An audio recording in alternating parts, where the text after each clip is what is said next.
বিবি পায়রা পায়রা, বিবি পায়রা পায়রা, বিবি পায়রা পায়রা, বিবি ও মামা, দেখো না আমার চুলটা হিরোর মতো লাগছে না? হ্যাঁ তো, তবে বাবান চুলটা একটু কাটিয়ে নিয়ে আসি চল, তাহলে পারফেক্ট হিরো লাগবে। ও মা শোনো, তুমি দোকানদারকে বলবে আমাকে যেন হিরোর মতো চুল কাটিয়ে দেয়, পুরো যেন শাহরুখ খানের মতো দেখতে লাগে। ও মা বলো না, বলবে তো? বলবে না তো? উফ, চুপ কেন করে রয়েছো, কথা কেন বলছো না? হ্যাঁ হ্যাঁ রে বাবা, দোকানদারকে বলবো তোকে শাহরুখ খানের মতনই চুল কাটিয়ে দেবে। ওকে। কি বৌদি, কেমন আছেন? খবর সব ভালো তো? হ্যাঁ দাদা ভালো। আরে বাবান, কেমন আছো? হ্যাঁ ভালো আছি, তবে আমার কিন্তু হিরোর মতো চুল কেটে দিতে হবে।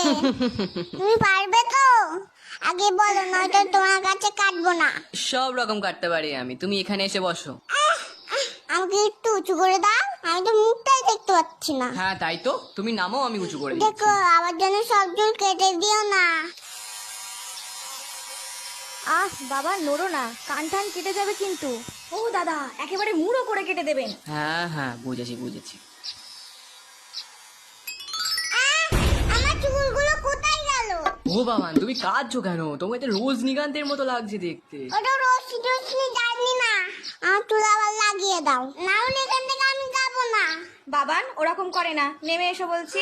আমার দেখো আমাকে টাক করে দিচ্ছে, তুমি আঙ্কেলকে বকো, বকবে না। শোন, টাক হয়েছিস তো কি হয়েছে, ও আবার দুদিনে চুল গজিয়ে যাবে। তাছাড়া তো তোর হিরোর মতনই লাগছে। ঠিক আছে ঠিক আছে, টাক যখন হয়ে গেছি তাহলে চকলেট দাও। এই তো বাবান, ভালো ছেলে, বাহ বাহ। তুমি চুপ করো, তোমার দেখো না আর কখনো চুল কাটতে আসে না।